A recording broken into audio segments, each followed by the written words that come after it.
Ok, pessoal, paz do Senhor.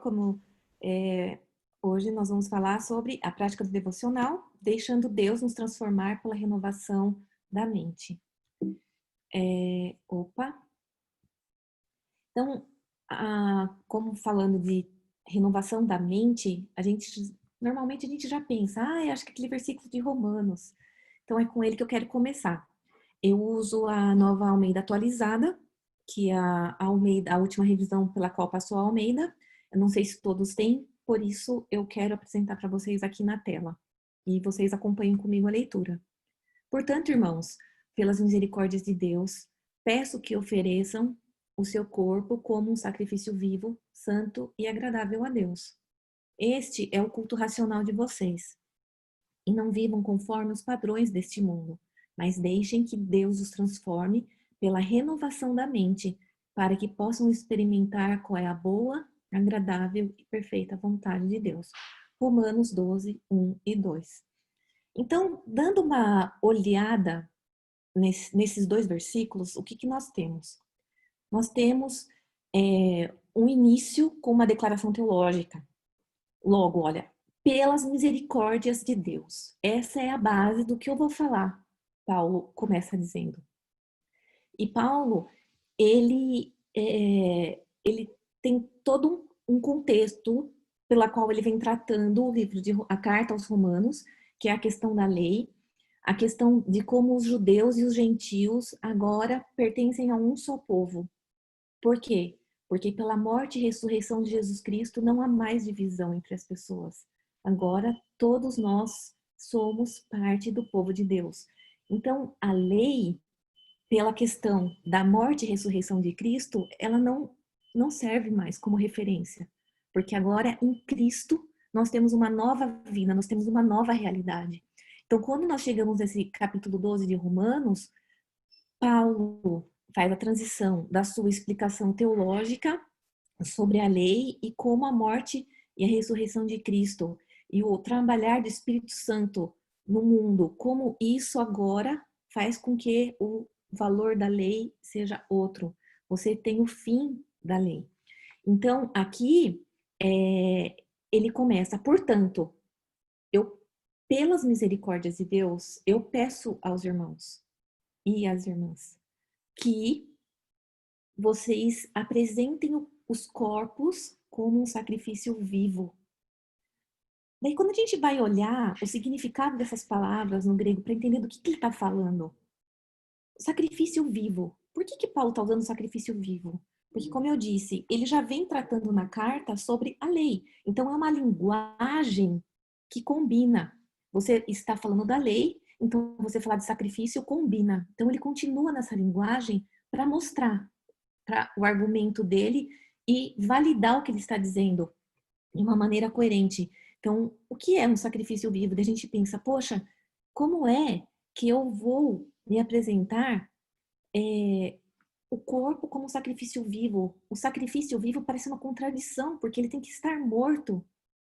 Então, agora, Paulo fala, você se ofereça como um sacrifício vivo. Por que vivo? Porque nós não estamos mais mortos. Em Cristo, nós temos vida, nós temos uma nova vida. Então, vamos nos oferecer dessa forma. Por quê? Porque em Cristo isso é possível.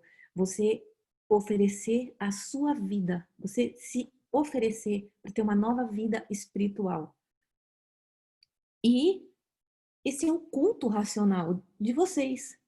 Isso, assim, o culto, então, quer dizer que eu vou para a igreja e vou pensar no culto. Do que Paulo está falando? Esse culto racional, esse racional é uma palavra que era muito presente na filosofia. Então, os filósofos usavam essa palavra. E ela se refere a quê? Ela é uma contraposição à questão animal. Então, nós, seres humanos, nós não agimos como um animal. Nós temos um raciocínio, nós temos uma lógica, a gente pensa. Então, quando o apóstolo Paulo está falando que, pela misericórdia de Deus, a gente precisa se apresentar como vida, e uma vida que sabe o que está fazendo, que tem consciência do que está acontecendo. Não é uma coisa sem pensar, que você simplesmente vive vai com o vento, como a gente costuma dizer. Não. Você tem que ter essa lógica, você tem que ter noção do que acontece. E então você fala assim, ok, então quando eu estou em Cristo, a minha vida, qual o significado dela? Eu estou fazendo isso por minha vontade? Não, é porque pela misericórdia de Deus que nós temos essa oportunidade. É pela misericórdia de Deus que nós somos, que nós estamos vivos e que nós temos essa condição de oferecer esse culto racional. E quando a gente pensa o culto, a gente tem um hábito de pensar naquela coisa de ir para a igreja. Só que aqui é uma palavra que é mais abrangente. Não se trata de um culto de você se reunir com as pessoas, mas um culto que é a sua vida, é como você vive, é o seu modo de viver. Então, quando Paulo fala desse sacrifício vivo que nós oferecemos ao Senhor, ele está falando, é tudo o que você faz, é a maneira como você vive, como você se comporta, é como você se relaciona com as pessoas.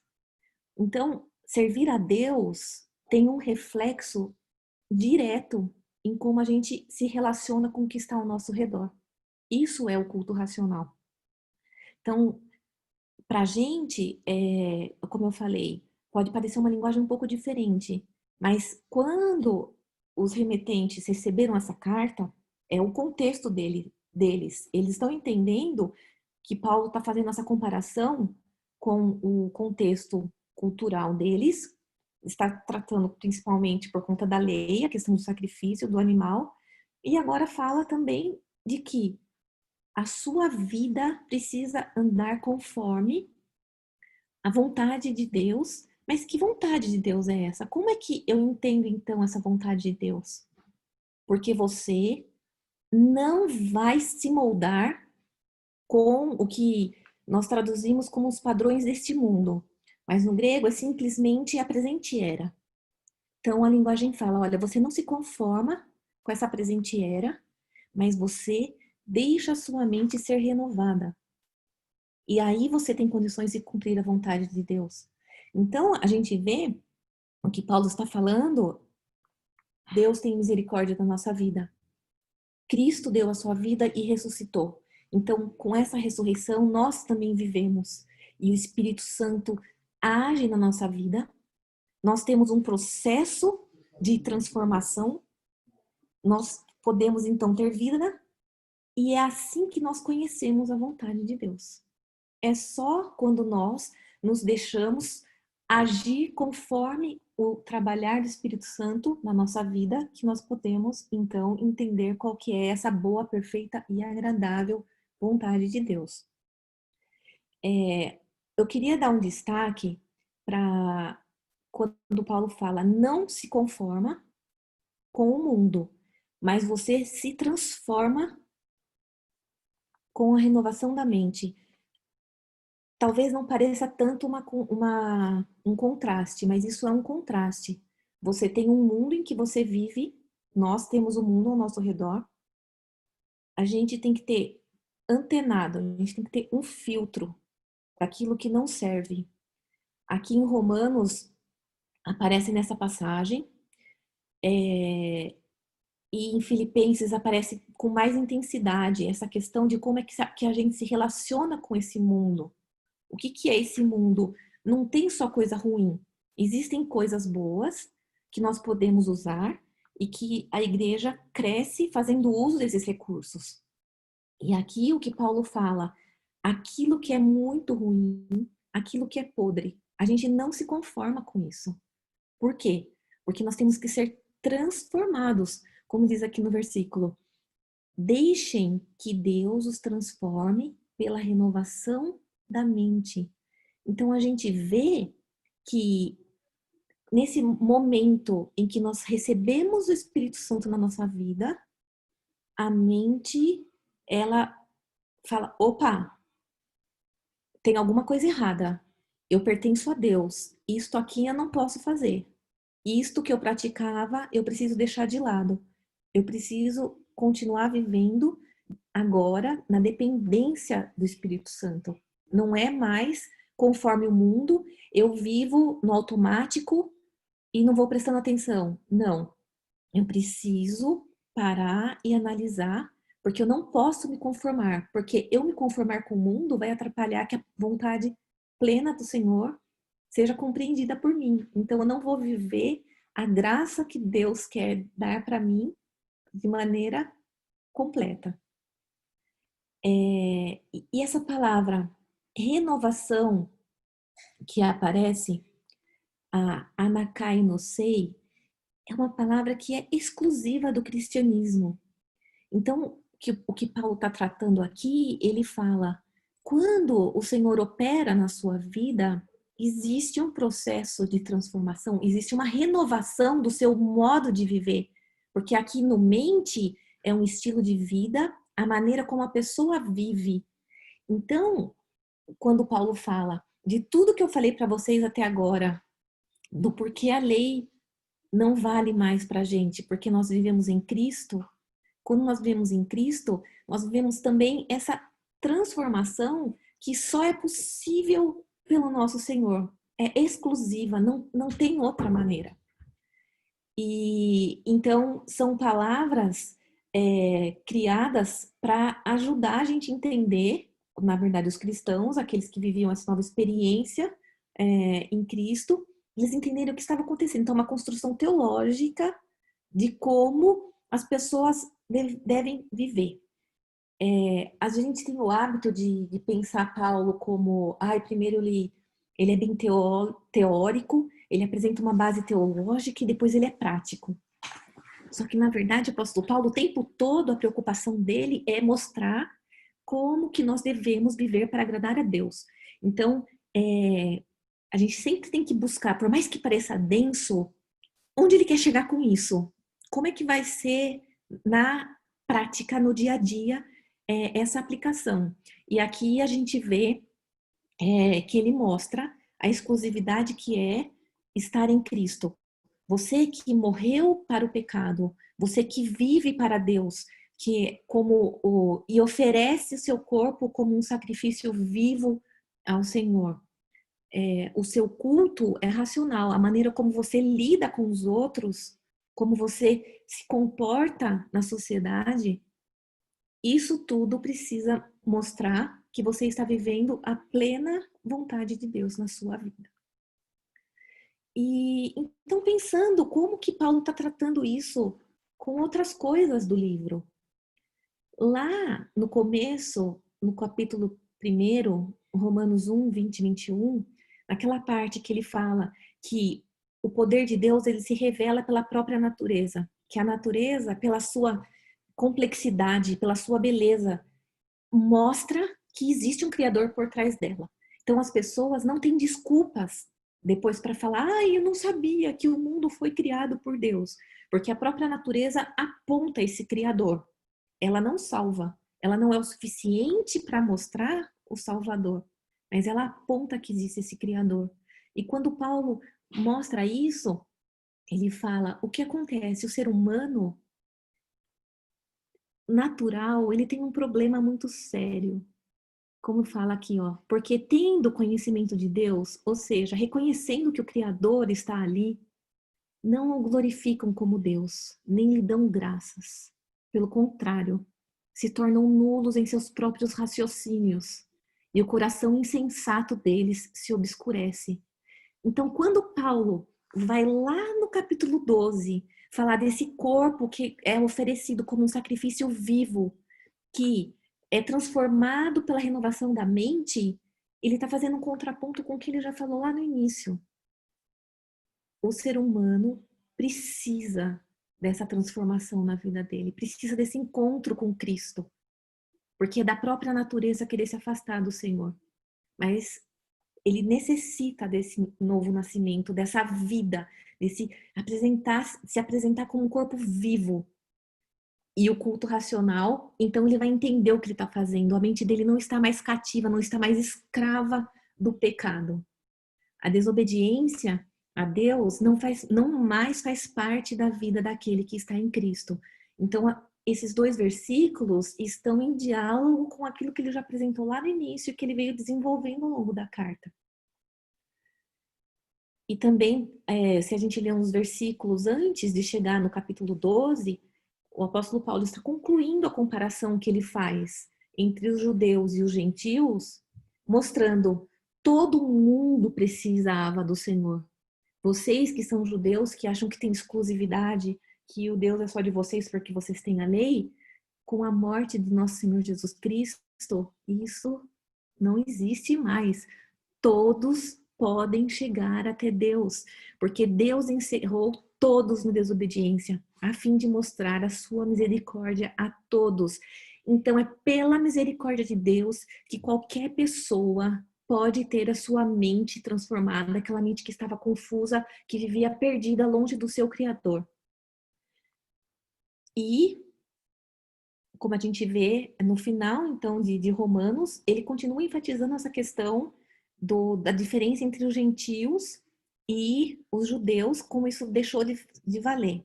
Então, ele fala, para que eu seja ministro de Cristo Jesus entre os gentios, no sagrado encargo de anunciar o evangelho de Deus, de modo que a oferta deles seja aceitável, uma vez santificada pelo Espírito Santo.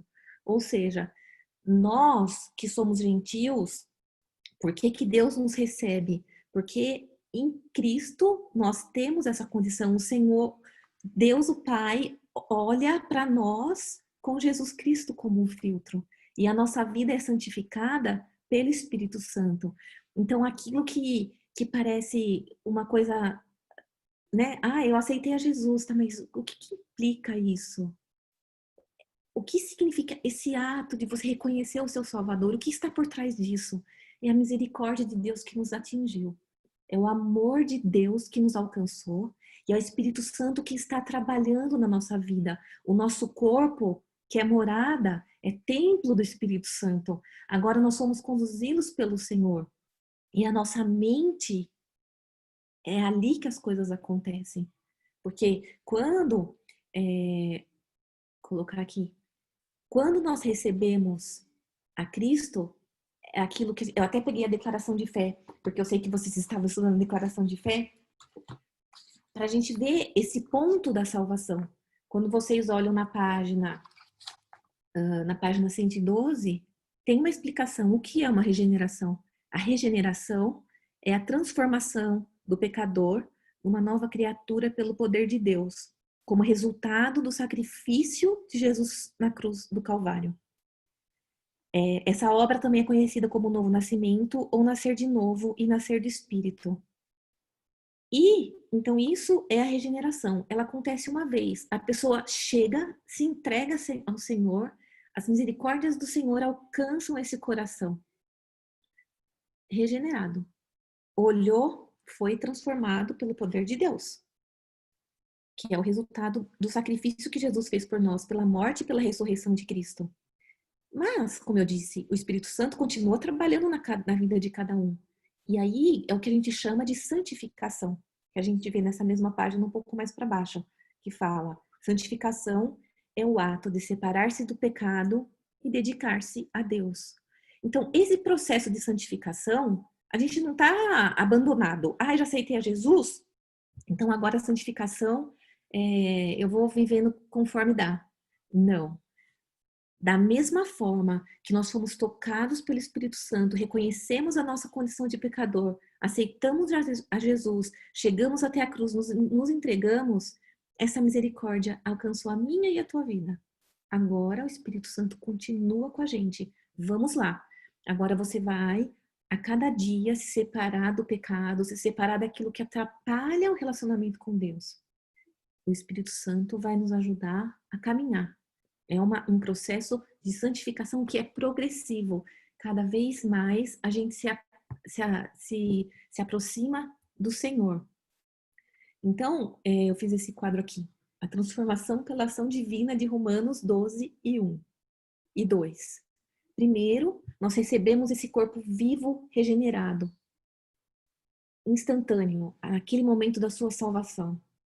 Depois que nós temos isso, nós vamos santificar o nosso corpo e nós vamos viver esse momento de renovação da mente, que é um processo pelo qual o Espírito Santo vai nos ajudar, vai nos encorajar a viver de maneira santa. E isso é o terceiro passo. Nós vemos mudança de comportamento, uma vida de amor que se reflete na conduta do nosso dia a dia e na maneira como nós lidamos com as pessoas. Isso, a gente ouve muito falar de santificação na igreja, pelo menos como eu aprendi, como eu cresci. A gente ouve muito sobre a santificação, porque sem santificação ninguém verá o Senhor, porque lá em Levítico fala que Deus diz ao povo, como eu sou santo, vocês também precisam ser santos. E como isso sempre se repete no Novo Testamento, essa necessidade de ser santo. Mas a gente para, geralmente, a nossa análise teológica por aí. Como é que a gente continua? Então, como que é viver a santificação? Como é que é na prática a gente vê isso? Eu dou aula de ética bíblica aqui na escola teológica. Então, esse é um assunto que é bem da minha realidade. Então, muitas vezes as pessoas perguntam, ai, mas às vezes a gente vê uma pessoa crente fazendo coisas que eticamente não são tão crentes assim.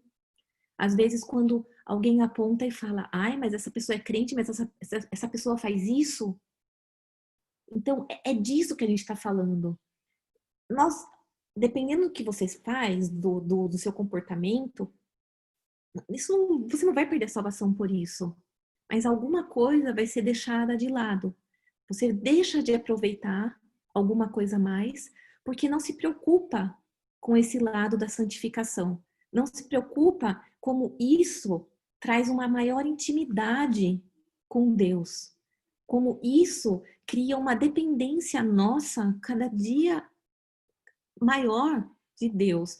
E eu acho que nos dias que a gente vive agora de pandemia, de muitas incertezas, essa questão de ter essa consciência, de ter noção do que é depender do Senhor, porque vai dormir e acorda sem saber como vai ser aquela manhã, não tem uma certeza. A nossa mensagem é uma mensagem que é urgente para os dias que a gente vive. Mas às vezes a gente deixa esses detalhes, porque são detalhes. Às vezes a gente deixa isso passar e a gente não usufrui da maneira mais plena como a gente deveria. Jesus disse lá em João 10, eu vim para que tenham vida e a tenham em abundância. Então, quando o apóstolo Paulo fala, se entrega como um sacrifício vivo, tem um culto racional, viva de maneira consciente de que você está vivendo cada dia para o Senhor, que não tem como viver sem a presença dele. Então, quando eu trouxe a questão do devocional, a prática do devocional, para a gente pensar, é nesse sentido da santificação. Como é que essa prática é algo presente no meu dia a dia e como que isso me aproxima cada vez mais do Senhor? Como é que isso faz com que o Espírito Santo... Gente, nós somos pentecostais. A gente acredita de maneira profunda na operação do Espírito Santo nas nossas vidas. Então, a gente não pode deixar isso como uma coisa secundária. É uma coisa para a gente pensar. Então, como eu falei para vocês, eu não estou inventando isso. Isso é o pensamento paulino. Aqui em Tito 3, 4 e 6, eu acho que isso ele sintetiza de maneira interessante. Quando ele fala, mas quando se manifestou a bondade de Deus, o nosso Salvador, e o seu amor por todos nós, ele nos salvou, não por obras de justiça praticadas por nós, mas segundo a sua misericórdia. Nós somos salvos não porque nós somos bonzinhos ou porque nós somos legais, mas porque essa é a vontade de Deus, é a misericórdia dele que nos alcança. Ele nos salvou mediante o lavar regenerador e renovador do Espírito Santo, que ele derramou sobre nós ricamente por meio de Jesus Cristo, nosso Salvador. Então, graças ao sacrifício de Cristo, nós temos o Espírito Santo que lava o nosso pecado, que lava a nossa natureza e nos dá essa renovação da mente, nos dá essa compreensão, nós podemos compreender melhor as coisas do céu e aquilo que Deus tem para nós. E é assim que a gente compreende a plena vontade de Deus. E depois, em Efésios, ele também fala disso. Aquela maneira antiga de viver, quanto à maneira antiga de viver, vocês foram instruídos a deixar de lado essa velha natureza, que se corrompe segundo desejos enganosos, a se deixar renovar no espírito do entendimento de vocês e a se revestir da nova natureza, criada segundo Deus, em justiça e retidão, procedentes da verdade. Então, aqui de novo, fala que a gente tem que renovar o nosso entendimento, a gente tem que abrir a nossa mente para que o Senhor trabalhe, para que a gente consiga ver além do que os olhos mostram para a gente, que a gente consiga ter uma visão espiritual que mostre para a gente aquilo que o mundo não vê. Que aquela mente confusa, aquela mente ilógica, como fala Paulo, aquela mente não percebe, está longe do Criador. Mas quando a gente vive no Espírito, isso faz parte da nossa vida. A gente vive isso plenamente. Então, eu escrevi aqui. A gente, então, segundo Paulo, não deve se conformar com o estilo de vida deste mundo, mas conformar-se com a imagem de Cristo, aquele velho conhecido. Eu quero me parecer com Cristo a cada dia. Desde da escola dominical das crianças, a gente aprende, quero parecer com Cristo. O que significa parecer com Cristo? É agir como Ele, é demonstrar esse amor, é ter a misericórdia, é dar a vida por alguém. Isso é se parecer com Cristo. Aqui como ele fala em 2 Coríntios 3:18, e todos nós com o rosto descoberto, contemplando a glória do Senhor, somos transformados de glória em glória na sua própria imagem, como pelo Senhor, que é o Espírito. Nós somos transformados a cada dia. É o trabalhar do Senhor que na nossa vida que nos transforma, que nos deixa com cara de crente. Tem gente que fala assim, olá, mas você tem uma cara de crente, você é crente por um acaso? Você é diferente. Ai, mas por que você fez isso? Isso não é o normal das pessoas. Por que você faz isso? Não é porque a gente é legal.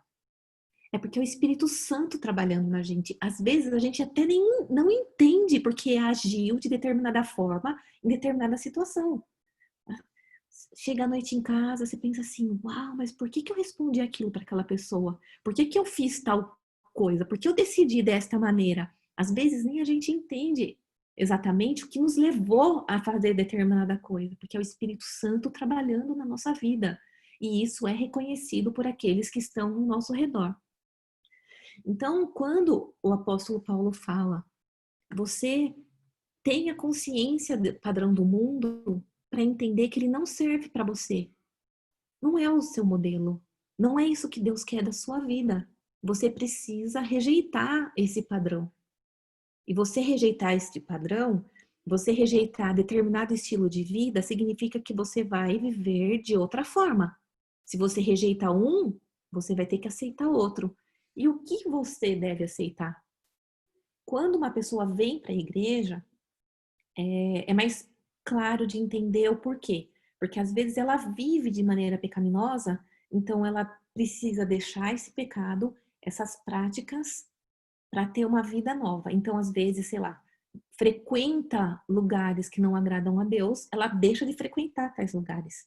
E ela agora vai para a igreja, vive com os irmãos, sempre na companhia das pessoas da igreja, ou mesmo que saia com família, com outras pessoas que não sejam crentes, a pessoa não se sente confortável com determinadas atitudes e fala, eu sou crente agora, não posso mais fazer isso, tenho que ver como é que eu faço. Às vezes, são atitudes pequenas de comportamento ou de caráter que são mais difíceis de tratar, porque o caráter, ele é formado ao longo de uma vida.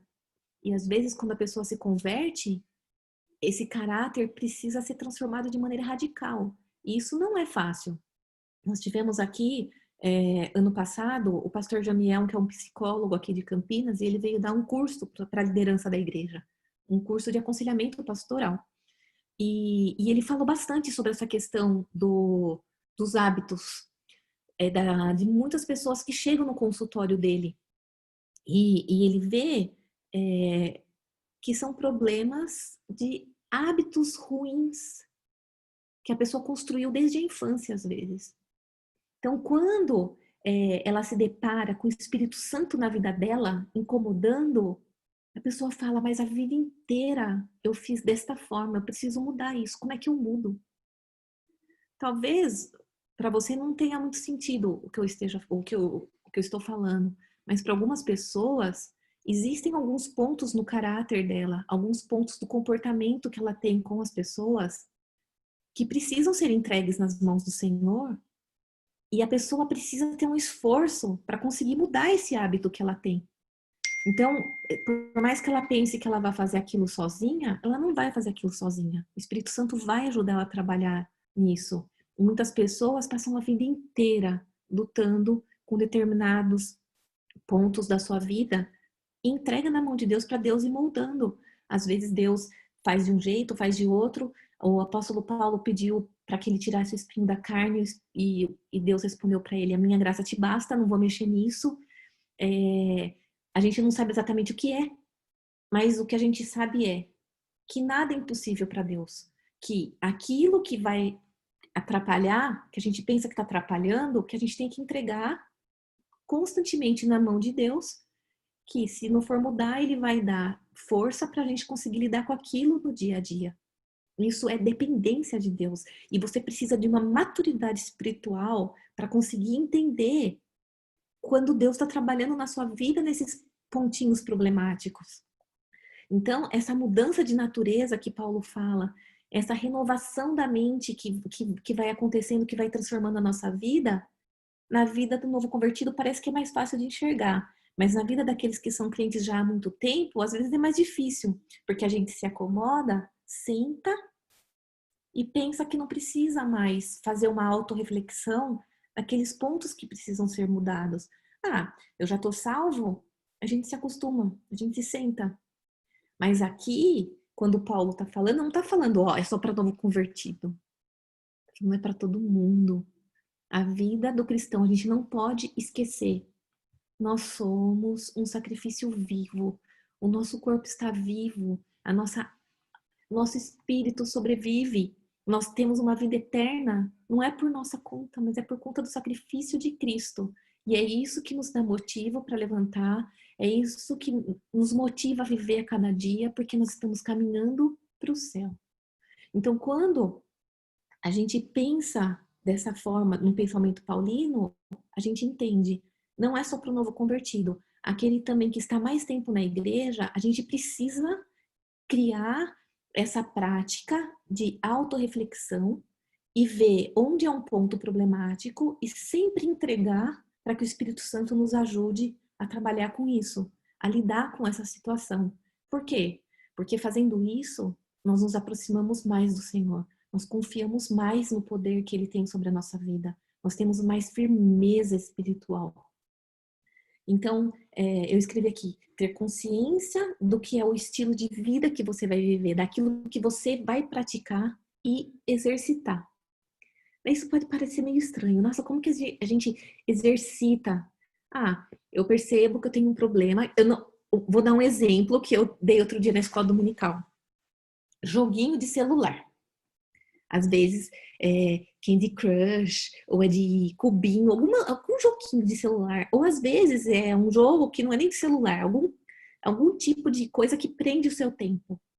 Você fala, poxa, parece uma coisa pequena. Às vezes parece uma coisa pequena, mas às vezes pode atrapalhar o seu dia a dia. Pode interromper o seu ciclo de uma vida saudável. Então, você precisa ter consciência disso. Olha, estou passando tempo demais no joguinho. Estou passando tempo demais na televisão. Estou passando tempo demais fazendo tal coisa. Ah, então preciso reduzir o tempo que eu faço isso. Vou deixar 10 minutos por dia. Tem que ser compromissado com isso. E falar, não, eu vou trabalhar nesse ponto. Então eu tenho que mudar isso. Eu vou anotar. Às vezes tem gente que chega a anotar para não me esquecer. Eu vou anotar porque eu vou trabalhar nisso e colocar em oração para que o Espírito Santo vá te ajudando a mudar aquele hábito. E quando eu falo desse exercício da santidade, procurar pontos para te ajudar, Paulo falou isso para Timóteo. Exercite-se pessoalmente na piedade. Então aqui é a santidade na prática, se exercita a ser uma pessoa piedosa. Aí você fala, mas o que é ser piedoso? O que é isso? É você ser reverente, é você ser devoto, é você separar o seu tempo para as coisas sagradas, é você separar seu tempo para a família, é você separar seu tempo para você se cuidar. Nós tivemos uma lição ano passado, um trimestre sobre mordomia. Foi a lição da piedade, a lição do exercício da mordomia. Como você trata de todos aqueles pontos, tinha ponto, era dinheiro, era corpo, era que mais? Trabalho, era meio ambiente, vários pontos do nosso dia a dia que parecem secundários, mas eles não são. Quando gente, separar o lixo, quando você separa o lixo, é, olha, isso minha mãe assim, é um exemplo de pessoa. Ela fala: cuidado com o lixo. Pensa na cidade, se os lixeiros não estão trabalhando, como fica um lugar insustentável de viver? Então a gente deixa o lixo arrumadinho para ajudar o trabalho deles. Então você separa, não deixa tudo escorrendo, não deixa tudo rasgado, não deixa tudo pingando, deixa tudo arrumadinho, sabe? Gente, é uma coisa pequena, mas é o quê? É você estar pensando em ajudar a pessoa a fazer bem o trabalho dela. E com isso a gente ajuda também a separar o que é reciclável, porque às vezes tem gente que depende daquele dinheiro, um dinheiro extra. A gente não tem noção do que um pequeno gesto nosso pode alcançar. E como isso reflete, como isso fica um negócio muito grande. E aqui, quando Paulo fala para Timóteo, ele fala: você se exercitar. E aqui, esse exercite do grego é o gimnazo, de ginásio, sabe, ginásio de esportes, veio daí a palavra, de exercício mesmo. O que Paulo fala para Timóteo: Timóteo, você ser piedoso, você trabalhar para você ser santo, você trabalha para isso, você é salvo, mas você tem que se esforçar para isso. E eu trouxe um versículo inteiro para vocês não acharem que eu estou inventando. Mas rejeite as fábulas profanas e de velhas caducas. Aqui, quando ele fala fábulas profanas e velhas caducas, ele está falando o que ele falou lá em Romanos. As conversas desse mundo, essa conversinha, mito, não é só de coisa de religião, é de conversinha mesmo, de coisas que as pessoas falam por aí que são frívolas. Aqui, essa questão das velhas caducas é porque tinha toda uma tradição da frivolidade, de você ficar falando à toa, jogando conversa fora. Então, aqui o que Paulo fala para Timóteo: deixa isso de lado, exercite-se pessoalmente na piedade, expondo estas coisas aos irmãos, você será um bom ministro de Cristo Jesus, alimentando com as palavras da fé e da boa doutrina que você tem seguido. Pois o exercício físico, ele tem algum valor. Aqui, ó, mexer o corpo. E hoje nós somos uma cultura que valoriza o exercício físico, a academia está na moda, é um assunto do momento. É esse exercício mesmo, e Paulo fala. É importante você fazer exercício? Tem o seu valor? Tem. Mas a piedade tem valor para tudo, porque tem a promessa da vida que é agora e a de que há de vir. Então, você se exercitar na piedade, você se exercitar para ser santo, é algo que é para o mundo de hoje, é para nossa vida de agora e para nossa vida futura, para aquilo que a gente vai viver na eternidade. Fiel é esta palavra e digna de inteira aceitação, pois é para esse fim que trabalhamos e nos esforçamos, porque temos posto a nossa esperança no Deus vivo, Salvador de todos, especialmente dos que creem. Então, aqui para Timóteo, ele reforça um pensamento que ele já tinha falado lá em Romanos.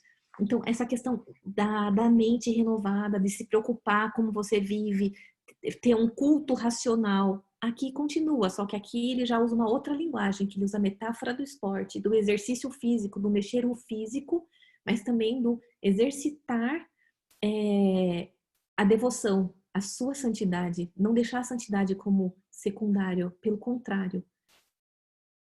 Então aqui, a santidade na prática, então, é você se separar do pecado, é você se devotar a Deus.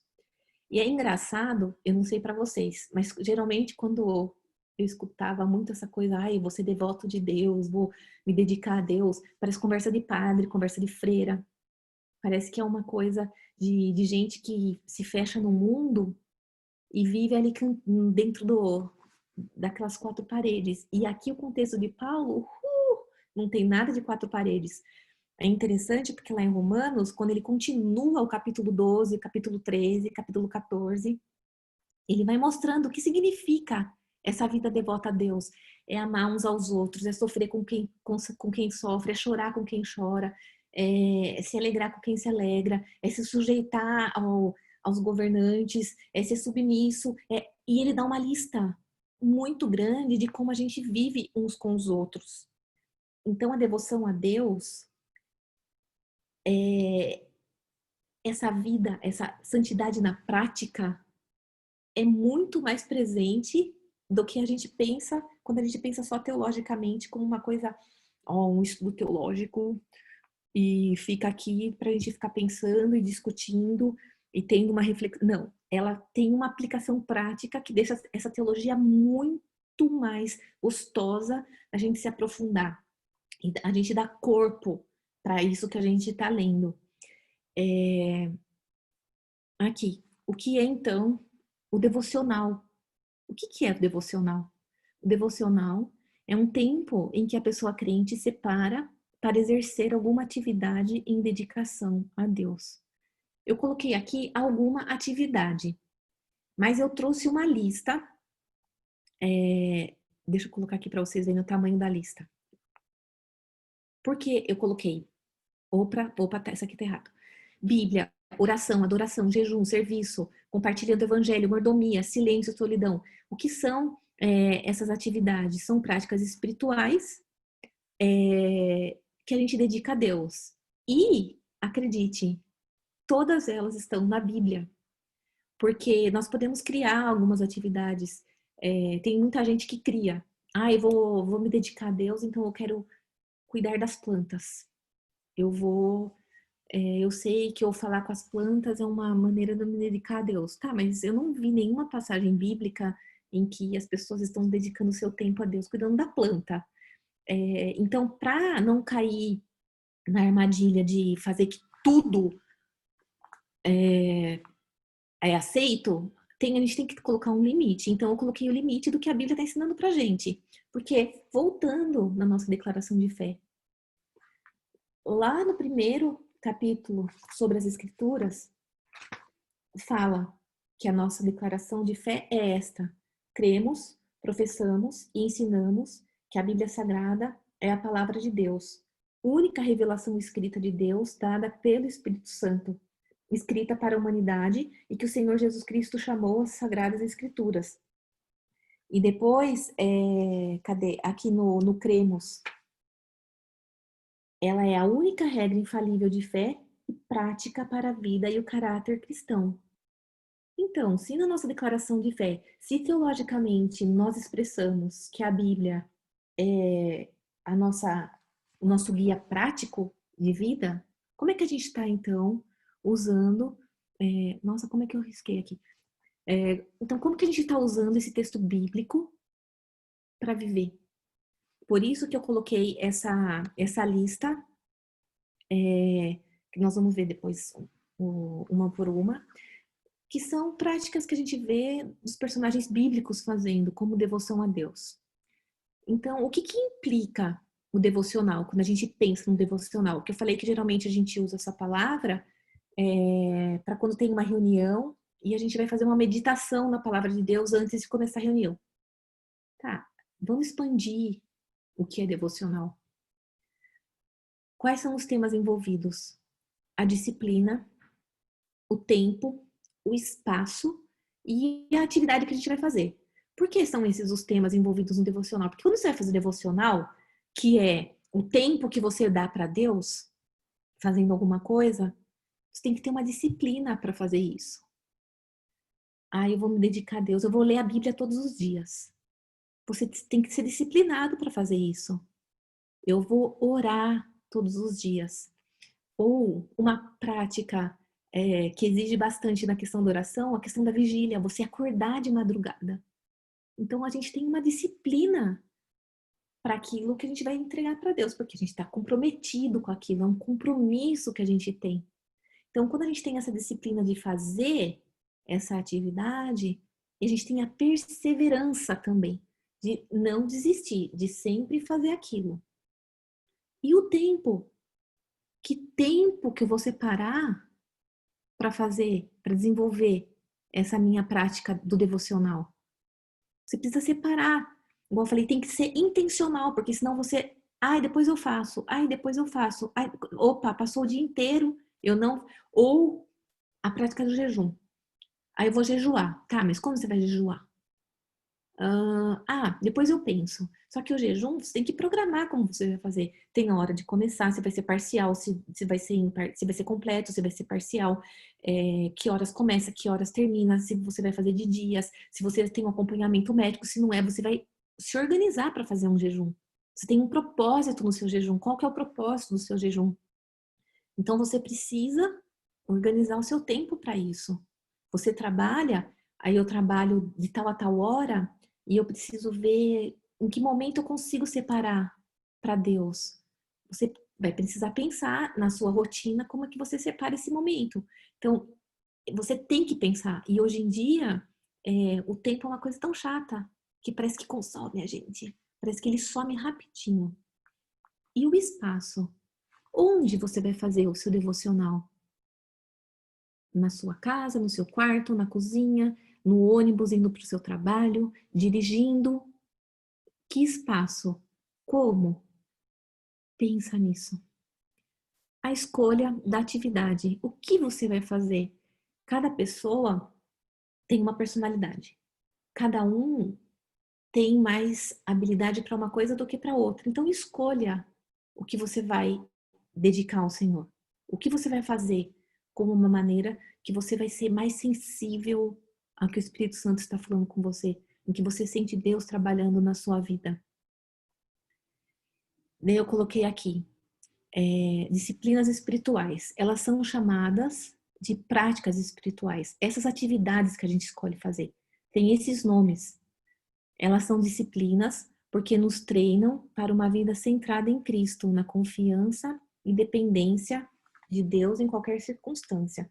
Então a gente se aproxima de Deus com isso. E essas atividades, elas podem ser individuais ou coletivas. Por exemplo, oração. Você pode orar sozinho, como Jesus ensinou, no seu quarto você entra e faz a sua oração. Mas você também ora na igreja.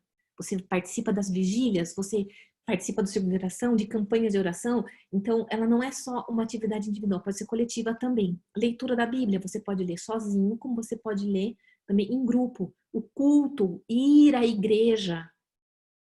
Ir à igreja é uma prática devocional, é uma disciplina espiritual.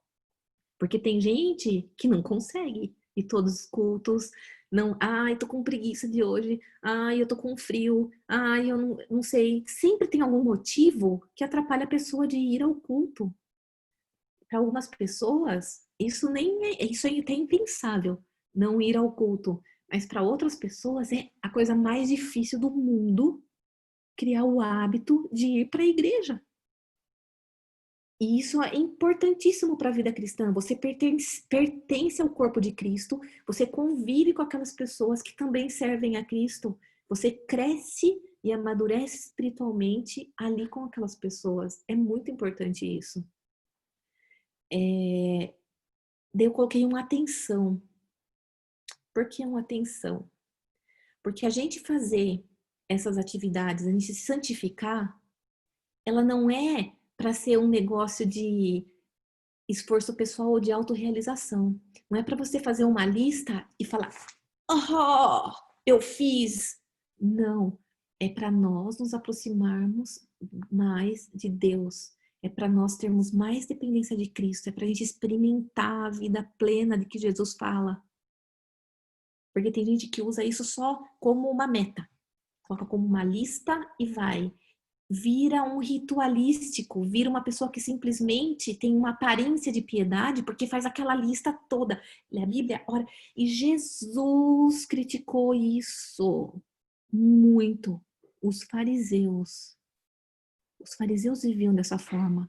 O apóstolo Paulo fala em Romanos: a lei não vale. Não é disso que consiste a vida espiritual. Não é disso que consiste a vida daqueles que servem a Deus. Então, quando a gente pensa em práticas espirituais, em atividades que nos ajudam na santificação, a gente nunca pode perder o, o, o propósito delas, que é se parecer mais com Cristo, que é crescer espiritualmente, porque senão a gente vira fariseu. E Paulo falou disso para Timóteo. Isso é uma realidade humana de qualquer época, pois os seres humanos serão egoístas, avarentos, orgulhosos, arrogantes, blasfemadores, obedientes aos pais, ingratos, ímpios. E tem mais uns 2 versículos com uma lista imensa de características ruins do ser humano. Daí ele fala, mas essas pessoas têm forma de piedade, mas negando o poder dela. Então fique longe também destes seres humanos, que têm aparência de piedade. Então, quando a gente pensa em disciplinas espirituais, em práticas espirituais, em busca da santificação, qualquer que seja o nome que a gente dê para aquilo que a gente está fazendo, não é a aparência, não é isso, mas é um coração contrito. Aquilo que Jesus falou para a mulher samaritana. Porque Deus está em busca daqueles que o adoram em espírito e em verdade. Então, quando nós temos o nosso devocional, quando a gente dedica o nosso tempo, quando a gente dedica o nosso espaço ao Senhor, não é para mostrar, mas é para estar perto do Senhor e se parecer mais com Ele.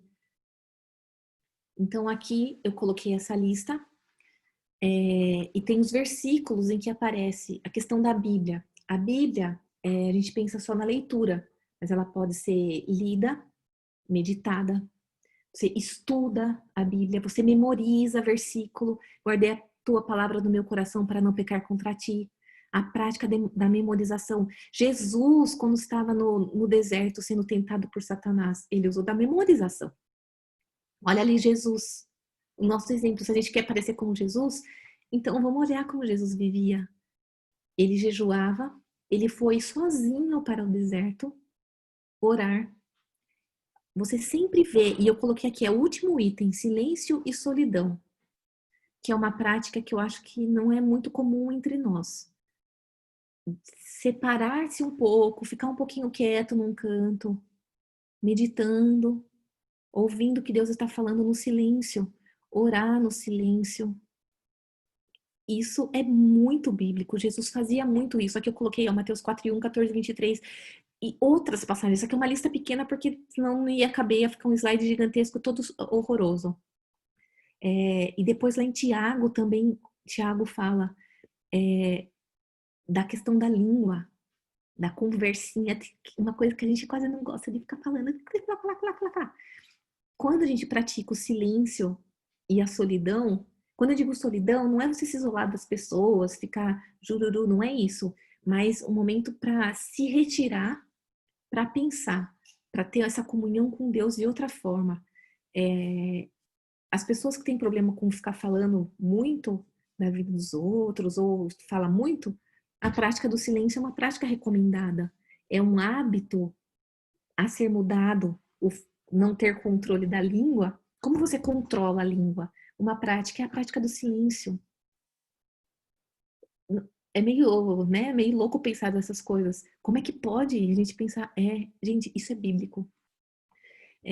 Então, aqui a passagem de 2 Timóteo 3,16, que as escrituras são inspiradas e elas servem para ensinar, para exortar. Então, a gente lê a Bíblia, gente, estudar a Bíblia, porque às vezes as pessoas pensam que eu só vou ler a Bíblia, não vou ler mais nada para me ajudar a compreender o texto. Não. Uma coisa é você ler a Bíblia. E isso não pode ser uma prática abandonada por nós. Porque muitas pessoas compram a Bíblia de estudo e só leem os comentários embaixo. Não. Vamos ler o texto bonitinho, porque se a gente acredita que a Bíblia foi inspirada por Deus, que Deus inspirou homens ao longo da história para escrever aquilo, E a gente tem hoje a Bíblia em português. Gente, é a palavra de Deus com a gente. Por que a gente não vai ler? É muito rico. E fala que ela está aqui para ensinar a gente. Então, vamos nos dedicar ao estudo, sim, da Bíblia. Porque a Bíblia nos ensina. Eu coloquei aqui a oração, a adoração, eu coloquei a questão do culto, ao adorar Espírito em verdade, a ceia do Senhor. Às vezes a gente não percebe.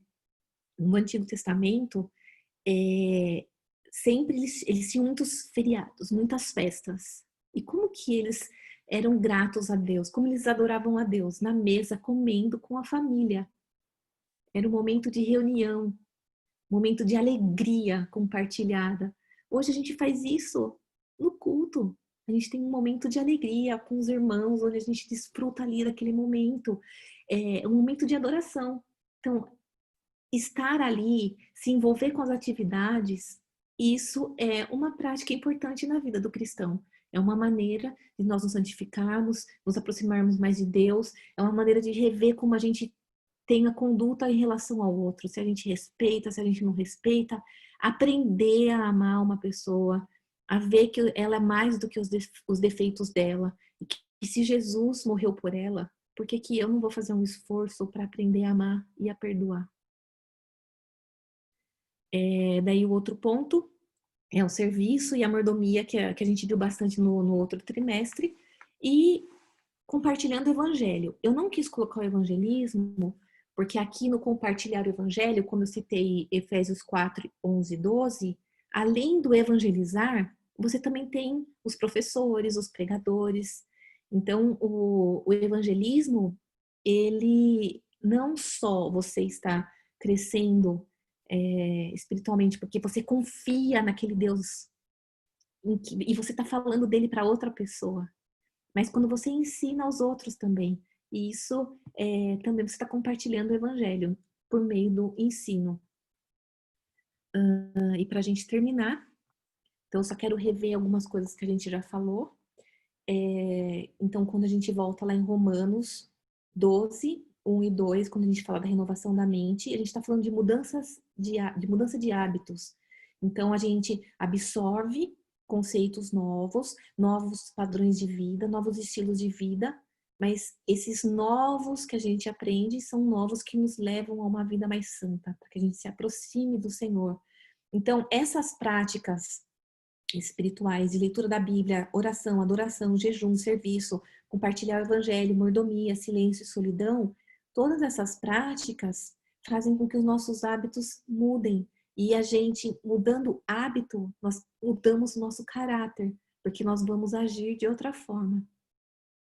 Enfim, a prática do devocional é um modo de renovar a mente, é um modo de renovar o nosso entendimento, dando espaço para o Espírito Santo nos transformar. O objetivo é aproximar-se de Deus, é parecer-se cada vez mais com Cristo, como diz em Hebreus 2:11. Pois, tanto aquele que santifica como os que são santificados, todos vêm de um só. É por isso que Jesus não se envergonha de chamá-los de irmãos. Então, a santificação tem que estar presente na nossa vida, tem que ser uma preocupação nossa. Perguntas, então, para reflexão, para você pensar. Você consegue se lembrar de uma situação em que Deus mudou algo na sua vida, de dentro para fora, depois de você ter lido a Bíblia ou orado, que você fez alguma se você se dedicou a uma dessas práticas espirituais, você viu que Deus mudou alguma coisa? Algo que transformou a sua vida? Você já parou para pensar que algumas pessoas se dedicam para exercer bem determinada atividade, mas não conseguem se comprometer com a vida devocional? Às vezes consegue fazer outras coisas muito bem na vida. Se dedica a ter uma carreira, ou a desempenhar bem alguma atividade, ou exercício físico, alguma coisa, ou tocar um instrumento. A pessoa se dedica muito naquilo. Mas quando se trata de se dedicar um tempo para Deus, é tão difícil ler a Bíblia, vai orar, dorme. Você sente que precisa se planejar para tomar alguns passos para ter um devocional constante em sua vida? Então, são algumas perguntas que eu separei para para a gente refletir, para a gente pegar o apóstolo Paulo e sempre lembrar, transformar a nossa vida pela renovação da nossa mente. E eu termino com Colossenses 1, 28 e 29. Este Cristo nós anunciamos, advertindo a todos e ensinando a cada um em toda sabedoria, a fim de que apresentemos cada pessoa perfeita em Cristo. É para esse fim que eu me empenho, esforçando-me o mais possível, segundo o poder de Cristo que opera poderosamente em mim. Se o apóstolo Paulo reconhecia o poder de Deus na vida dele e falava: esse poder age na minha vida, então eu preciso me esforçar para fazer o melhor, porque eu sirvo a Cristo. Que esse seja um exemplo para a gente e que a nossa vida devocional tenha isso em mente. É o poder de Deus que opera na minha vida, mas eu preciso me esforçar. Então, é isso que eu tinha para falar para vocês. Vocês podem fazer as perguntas, não sei se